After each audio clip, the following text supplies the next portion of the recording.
Hello there, sword friends. Today, you're in for a treat.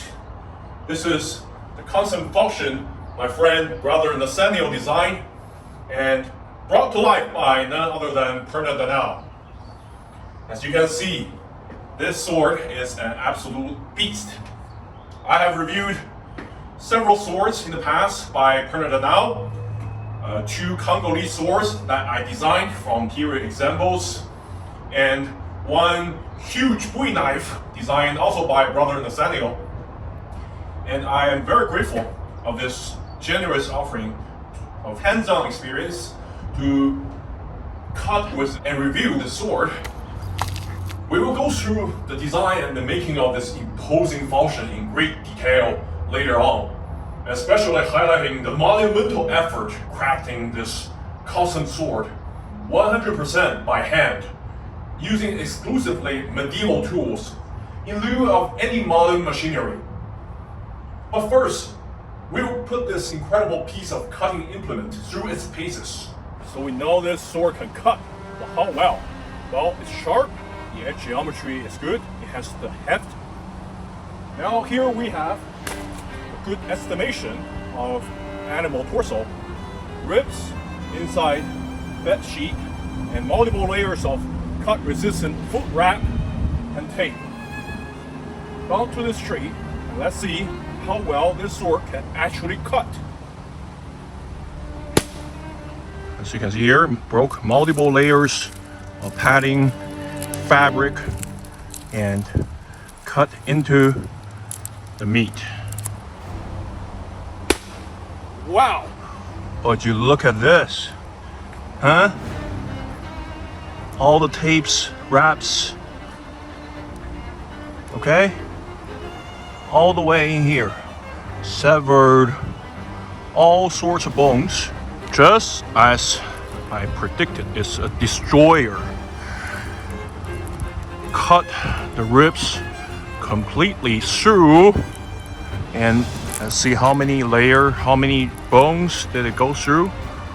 One rib, two ribs that cut through completely, three ribs, okay, severed, four ribs, and five ribs, and it just kept going into the sixth rib. Look at this, okay? Landed here, all the blood and flesh stick to the blade. No glinting at all. Going through 5.5 bones. Kind of a tip cut. Very devastating. Okay, this is a backhand cut into the side of the rib. Severed one bone and two bones, and then I just drew it out. Okay, they cut into the third bone. This one.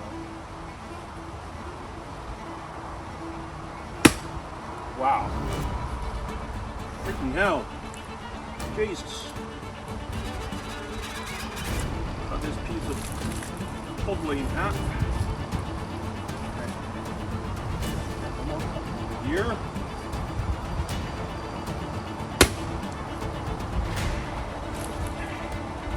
That was a glancing shot, but cut all the fabric.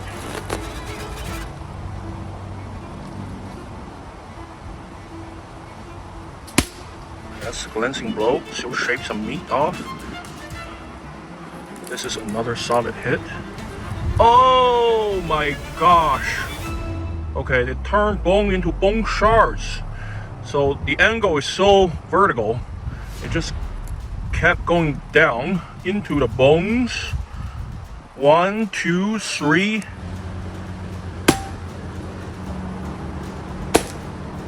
Okay, it's unraveling. So that's my first. This is a backhand cut here. Obliterated the bone. And there's another backhand cut here. Look at how deep it went. There was really no hand shock whatsoever. Just went through it like nothing.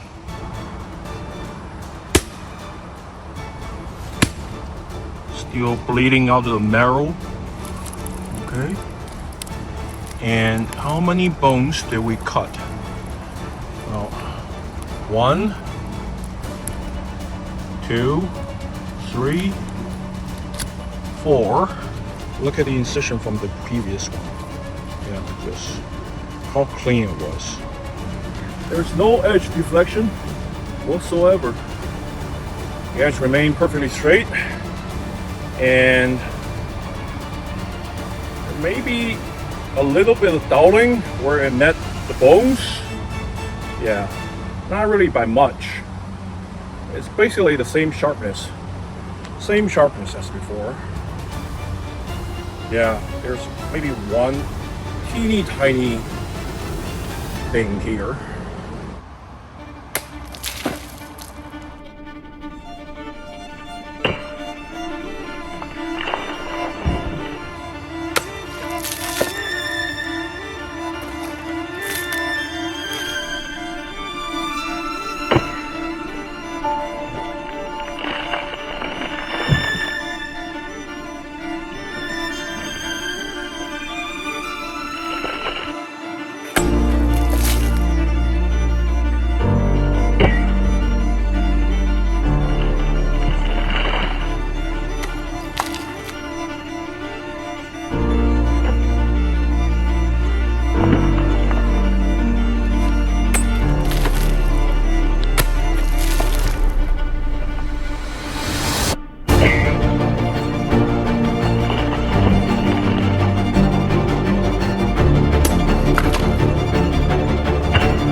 So Brother Nathaniel is a seasoned sword collector and designer.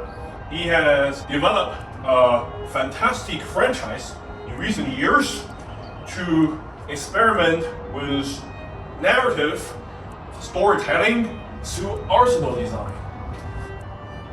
He has come up with a fictional organization called the Lodge, consisted of a number of secretive operatives that strive to fight mystical creatures crossing into our worlds through a number of portals. So this is a great opportunity of using the technology existed in our history, but modify them to suit this fictional scenario of fighting otherworldly monsters. As you can see, this is based on some 15th and 16th century late medieval to early Renaissance period falchions. Adding some fantasy elements, the word falchion comes from Latin falx, which is a single-edged sword of Asian origin, extensively recorded during the classical periods as being wielded by Romanian warriors in their fight against Roman advances. In the medieval context, falchions just describe single-edged swords on sword mountings that includes crossguard and noticeably a pommel, usually a hidden tan within a core rib, sometimes with leather wrapping on top. Some later periods examples feature complex hilt, such as the knuckle bow, but also side rings for better hand protection. By late 13th century, you have several styles of falchions, notably the cleaver style falchion, like the Cluny and Cognac falchion, and the Machiavsky Bible chopper style falchion. You also have the reversed edge falchion, on which the edge is on the side with the clip point. And falchion blades in the 15th and 16th century share similar profiles with messers. And look at this lens connect Emporium example of German long messer here. Similar to the falchions, it features a clip point and flat ground blade with very powerful cutting potential. So this one features a very broad blade approaching 5 centimeters in width. Other examples feature narrower blades, but obviously the advantage of having single-edged swords is you can have a much deeper bevel than the double-edged arming swords. What this does, obviously, is having a more gradual edge bevel transition to the thickest point of the blade. So it's a cut-centric sword, but the late medieval examples also feature point somewhat proficient at thrusting. So they make good options for self-defense, especially in civilian clothing. Like I said, as we approach the end of medieval times, in the mid to late 15th century, we see many examples with better hand protection. So on German long messers, in addition to this protruding knuckle to the side to protect your outside line, it also features knuckle bow on some examples. And messer differentiates from falchions by featuring usually full-width exposed tans, as you can see here. And many examples don't have pommel. On falchions, you usually find wheel pommels on earlier examples, animal head style or sun stopper style pommels on later period examples. Even some of the messers that features the pommel has the pommel just a steel block as extension of the grip. But handling wise, it can be very similar because of the cut-centric design. They are usually more forward heavy than arming swords. As you can see here, they can be quite cleaver-like, but they can also be rather nimble. If you look at this falchion by Angstrom, which is a maker known for his design of very lively handling swords. This falchion has a very dramatic distal taper, so on the upper half of the blade is exceedingly thin, which makes it a lightweight and very lively sword. Still has a lot of momentum and authority in cutting, but it's just very fast in handling. So it could be a good candidate to pair up with buckler for sort of buckler style fighting. This falchion, however, weighs 2 pounds and 15 ounces, which is very hefty. But if you consider the context, the original antiques have a very broad spectrum on weight to size ratio. From the 15th century Wakefield hares, which are usually very lively, under 2 pounds for sure, to late 15th century and early 16th century Italian falchions, usually weighs around 2 pounds. The example at the Metropolitan Museum, an Italian example of very late 15th century make, it weighs 2 pounds and 3 ounces, features a slightly complex hilt, so that's very light for a sword with 30-inch blade, which which inspired this example here. There's multiple clip point on the spine.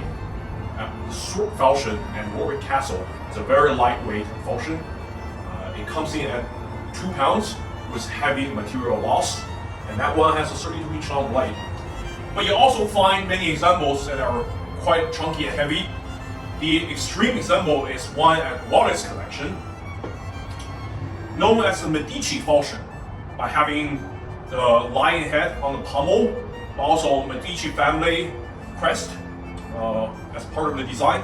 That one with a 24.5-inch blade weighs a whopping 3.7 pounds, close to 1,700 grams. If you think of the size of it, that's really heavy. So coming in under 3 pounds on a 25.6-inch blade is definitely not overweight by any stretch of the imagination. However, it is not light at all. You constantly feel its heft. A lot of the weight comes from the hilt components here, but also the blade has a very robust profile, even though it's quite proficient at cutting. If you look at the cross section of the blade, it features a full flat ground. From the spine to the edge is one singular primary bevel of a V-shaped section, meaning there's very little nickel or apple seed geometry, and is exceedingly broad. At the base, just above this unique kukri style notch, it's 49 millimeter wide, and it tapers slightly upward, just like many medieval examples.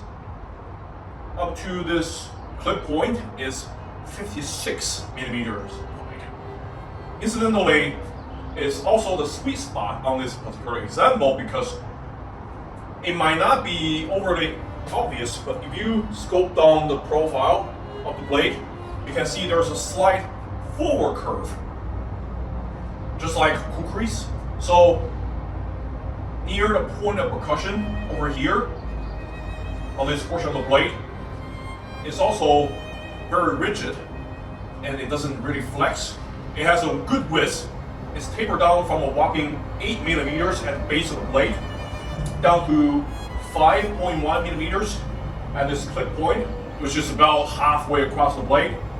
And then near this portion is around 4 millimeters.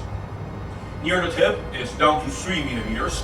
It commands a good distal taper, which makes it a rather lively sword despite of its heft. As you can see here, on rotation from the wrist, I can maneuver this sword to have very powerful cutting. And of course, you power the cut by incorporating rotation from the elbow and the shoulder. It has a lot of authority in cut. In the lore, this falchion is a sidearm that Sir Renaud, an elite level of operative called the Seeker, took on his journey to slay a serpentine dragon. Think of the anaconda, but with some mythical properties and probably even larger. So this has to be a sword wieldable in one hand, while your offhand hold a heater shield or a later period bush shield as your defense against the beast's venom attacks. This has to be a sword capable of chopping through very thick hide, skin of the snake or the dragon, but decapitating them. Of that reminds me of the Conyan falchion, which is a cleaver style falchion dated back to the high medieval age. Similar to the famed Cluny falchion found in France, but the Conyan falchion has a much longer blade and it tapers upward in the profile for a maximum cutting potential. The Conyan falchion was famed to be used by Sir John Conyan to slay a dragon. So this will definitely reminds me of that example. Incidentally, the Conyan falchion also weighs more than 1,300 grams, so it's close to 3 pounds. You can see as a design principle, they need to maximize the cutting potential near the point of percussion to cleave through a very muscular and very thick hide of the beast to decapitate it. It's definitely not one of these very thin falchion on the upper portion for civilian self-defense paired with bucklers. It's not that kind of quick sword. As you can see here, the clip point on this blade is near halfway across the blade. So this is quite rare for original falchions. Most of type with clip points usually have it near the tip, and most at 1/3 of the blade's length below the tip. This one has it moved down further, so you can have a nice false edge from the clip point to the tip, almost 13-inch long. Also razor sharp, but it has a much more stout edge bevel, so it's definitely durable enough for you to do these false edge cuts. Work on motion definitely can benefit from that, and it also adds thrusting power. And this also makes the blade start to taper downward from a point closer to the hilt. I'm pretty sure that contributes somewhat to the handling characteristics because there's less mass concentrated at the top compared to some examples where the clip points are near the tip. However, because of the forward curve, there's a lot of weight near this portion, which is ideal for chopping a worm's head off, if you think of it. Because of the extraordinary broadness of the blade, it's quite rigid, as you can see here. It doesn't flex almost at all until this clip point, and even at the tip, it only flexes slightly, which is not exactly surprising given its width and the length. Of course, shorter swords don't flex nearly as much as longer ones. As you can see here, this 32-inch blade flexes much more easily due to the length, but also the thickness on the upper portion of the blade, which is probably even under 2 millimeters thick. Compared to this falchion, at the base, it's not very different. Quite thick at 80 millimeters, but then the way they taper is quite different. So both of these are purpose-built. Both of these handle very well in their intended purposes. This one can cleave through great beast. Of course, can kill human opponents easily with one hit. Very decisive. Also good in thrusting, whereas this one, because of the thinness and the edge geometry, isn't really very proficient at thrusting. Also great at false edge cut because of the stabilization that comes from the rigidity of the blade.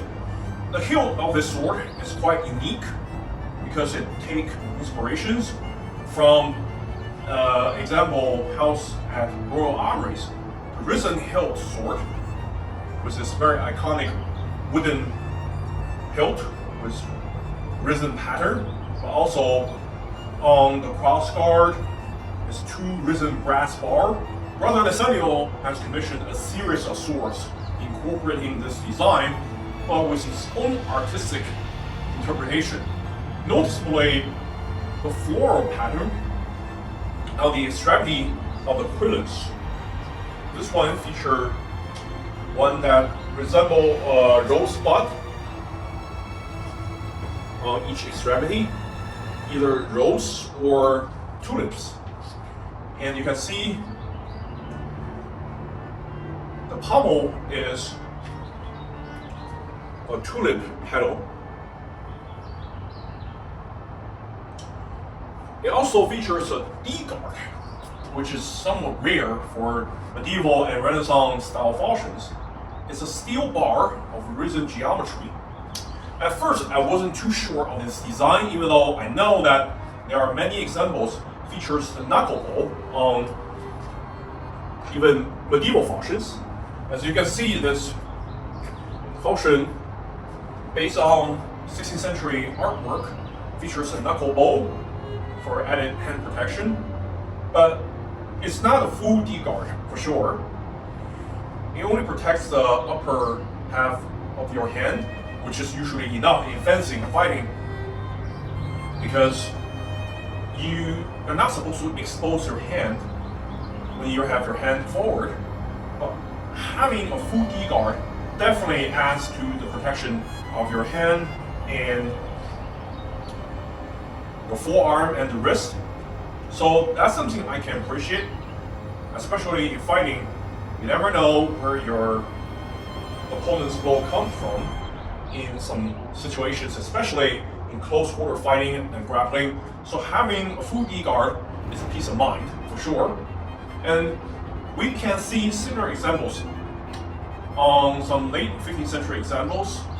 If you look at the Wakefield examples of some English hanger, or actually falchion, of mid 15th century, they have knuckle bolts, but they are not a complete closed-off example, like this E-guard here, connected to the grip.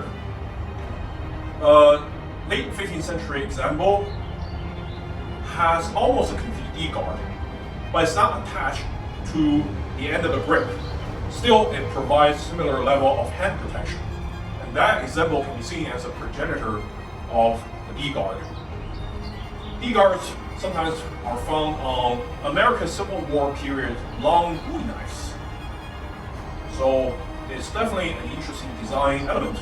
You can see here the D-guard, it doesn't protrude a lot where it meets the grip up here. I was privy to the crafting process, and when it's being made, I have some doubts about its comfort.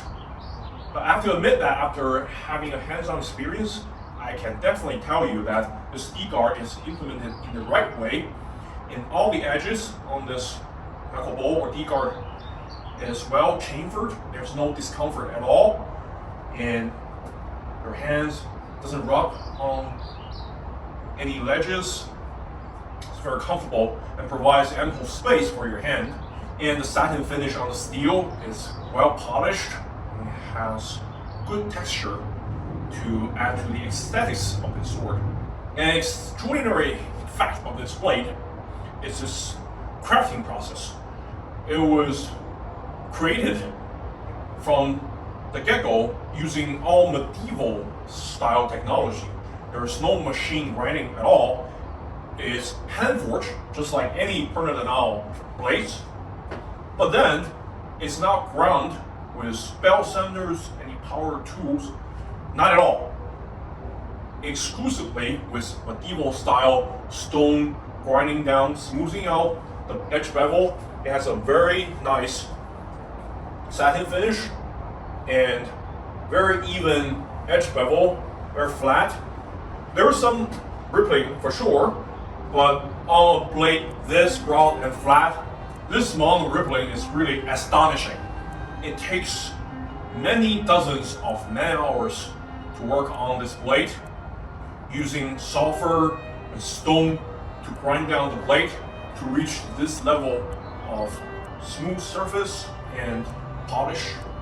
And you can see the grinding of the bevel is masterfully done. Purna Darnal once again has proven that he's really a master at sharpening, because the sharpness doesn't really come solely from the apexing of the edge, but also the edge geometry. Like I talked about earlier, the cross section on this blade is a perfect V shape. If you cut often with single-edged sword, you know that this edge geometry is very proficient at cutting. There's no transition from a secondary bevel to a primary one, so there's no ledge or shoulder.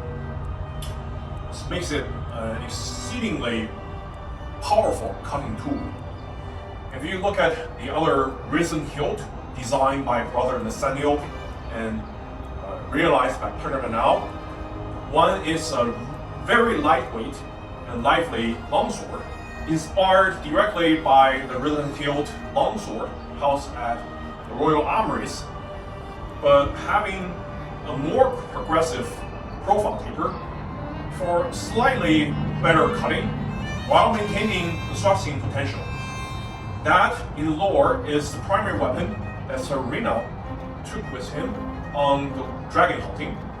He will use the short-centric longsword to poke lots of holes in the dragon to cause bleeding, and then while the dragon is weakened, you use a shield in the offhand and this piece of cutter to get in close, finish your job, decapitate the worm, and retrieve the venom he wants for some very specific missions. The other writhen-hilt sword is a great sword of war, but with a very untypical cross-section, the octagonal cross-section, usually found on some Chinese swords from the antiquity. What it does is having a very efficient cutting profile, yet still maintain some rigidity by having several ridges, not just a central ridge. This technology is often referred to as the fluting on medieval and Renaissance armor crafting. Very excellent design as usual. As you can see here, the sword can cleave through coconuts without any problem at all. Still cuts bottles with a wooden dowel in the center very well. I can't emphasize enough how well designed and made these writhen-hilt swords are. If you look at the fit and finish of the sword, it's as usual for Purna Darnal swords, excellent. As you can see here, the crossguard is fitted to the blade very well, tailor-made, of course. There's no gap between the blade and the crossguard. The blade is perfectly straight and symmetrical, with well-designed slight forward curve. Minimal rippling on the surface of the blade.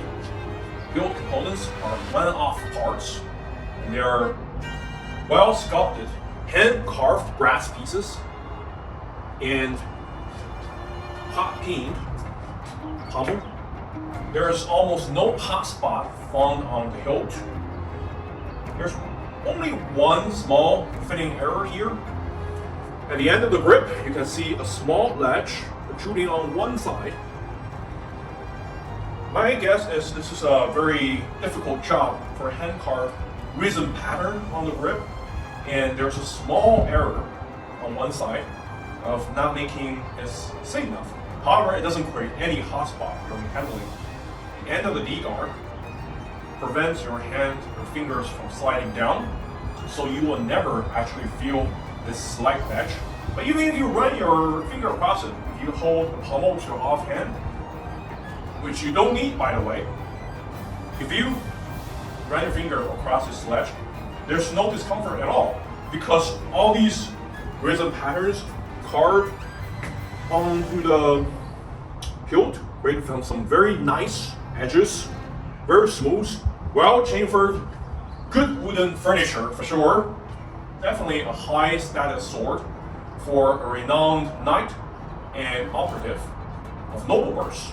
Comes with a well-crafted sheath, heavy-duty one as usual for Purna Darnal, and then it features this foliate pattern, carved brass as usual on the locket, but also some foliate patterns on the shape. Very durable and heavy duty. It's sheathing very well despite of the clip point and the forward curve. The retention is absolutely excellent. As you can see here, it just wouldn't fall out. There's no rattling at all. And a tuck of the sheath sword, which is exactly what you need. One small criticism of this scabbard is when I first unsheathed it, after I received it, there's some very strange corrosion on the tip of the blade. There could be some substance near the shape and that got onto the blade and somehow created some pitting. I cleaned off all the rusting. Unfortunately, the pitting still remains, which is slightly disappointing given the amount of effort of hand crafting completely from scratch to create this sword. nice surface finish, somewhat ruined just near the tip.